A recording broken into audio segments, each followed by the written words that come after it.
Well, how's it going, folks? Today's a pretty big day for me. Well, I guess yesterday was a pretty big day for me. Went and picked myself up this 8x36 Enco knee mill. So for those of you that end up watching this that are machinists or fabricators, you probably know that that's a kind of a small machine. It's one of the smaller knee mills that you're going to find out there, which actually works out perfect for me because I have limited space here. This machine is 3-phase and it is 220 3-phase. So what I can do is get a phase converter for it, and that is exactly what I'm doing. So I picked up a phase converter. That will be here hopefully by mid next week or late next week. And so I can actually fire this thing up and make some chips here. So I don't have a vise yet. So I do have a just a little drill press vise, which I can use until the vise that I just ordered comes in.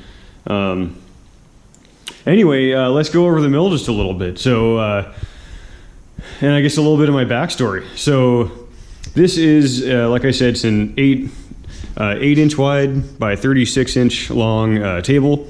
And for those of you that are normal viewers of my channel and you're unfamiliar with this, basically you have an X and a Y axis. This is your Y axis and here's your X axis.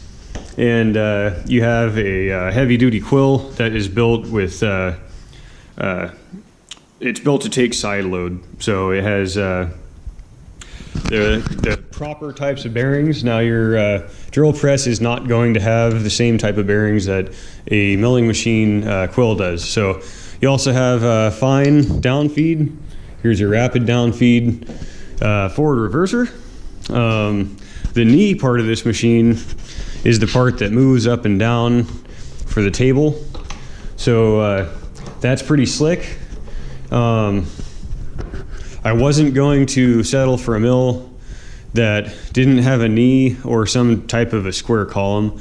So for years and years and years, so I learned how to use one of these things about maybe 15 or 16 years ago.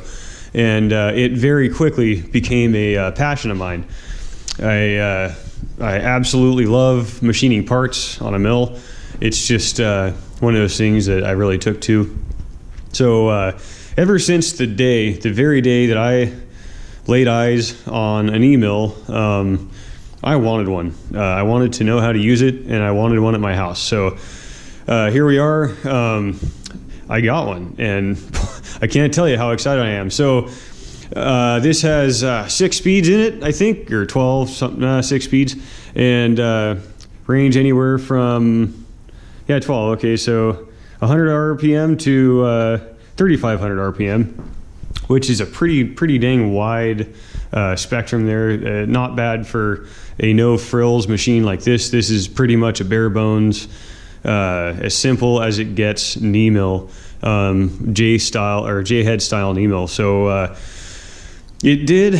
Fortunately, I'm thrilled about this. It did come with a Meditoyu 2-axis DRO that is a digital readout for your axes.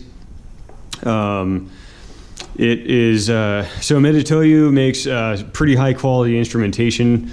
You can zero it out. So once you find the edges of your part, you zero it out to get your 0 point. But so that brand new, if I was to go spec out a 2-axis DRO full on kit with everything for this mill, I'd probably be in the neighborhood of $1,200. So the fact that it came with that is oh, that was a deal maker right there. So I found this mill. It was just south of Seattle, about 45 minutes southeast of Seattle. And so for me, that's about a 2.5, 3 hour drive. And I only gave $1,000 for the dang thing. So Enco is a Chinese made mill. It is not a high-end mill, but it is a decent mill. And so for a guy like me, who who's going to be small-time manufacturing out of the garage, this thing it's going to be perfect. So it's just what I need. Any bigger, and I think that I would have had issues with fitment and building larger assemblies in here. Like when I built the hay grapple, I had stuff everywhere. The hay grapple took up the majority of this slab of concrete, and so I can only go so big with my equipment, and I think that this is going to be perfect. So this came out of a shop. I can't remember what they said that they made, but almost everything that they made was out of aluminum, brass, and copper. So which is really cool. Those are all really soft metals, and so what that means is that they weren't very hard on the machine. He said that they almost never ever touch ferrous metals. Ferrous metals and aluminum is mostly what I'll be doing, but this machine had it pretty easy. They bought it new back in 1997, so you can do the math. What's that, 22 years old?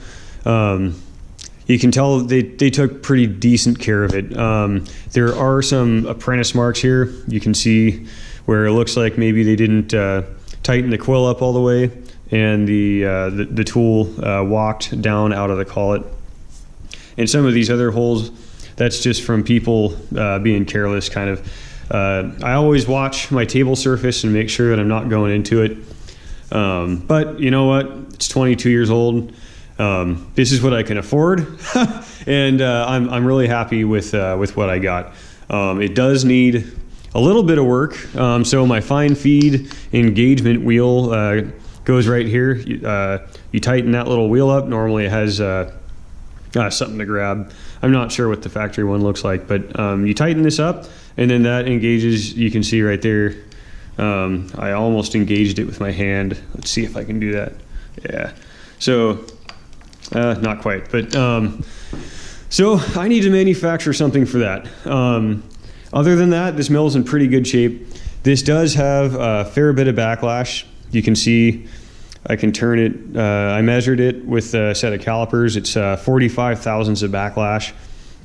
That kind of sucks. I guess it's to be expected with an older piece of equipment like this, but that's okay. I have the DRO.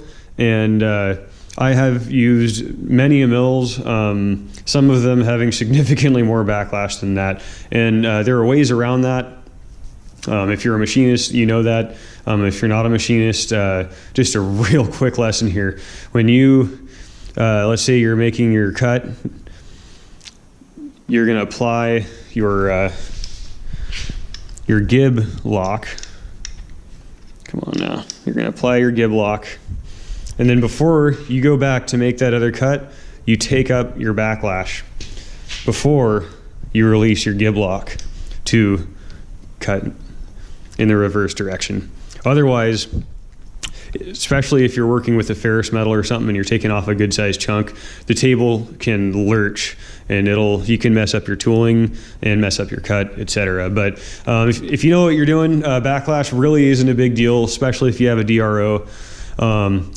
But yeah, so that's it, guys. Very excited for this mill. I'm excited to get it fired up and hopefully start making some parts. So I know I work closely with a few machine shops, and they are busy, busy, busy.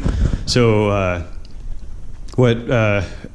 ultimately what I'm going to try and do is absorb some of the fabrication work that they think is menial or they're having a hard time getting to or whatever.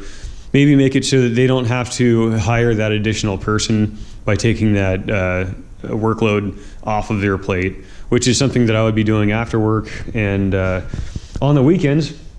So before I do that though, I'm gonna run through this mill. I'm gonna make sure that everything is copacetic as far as my tram.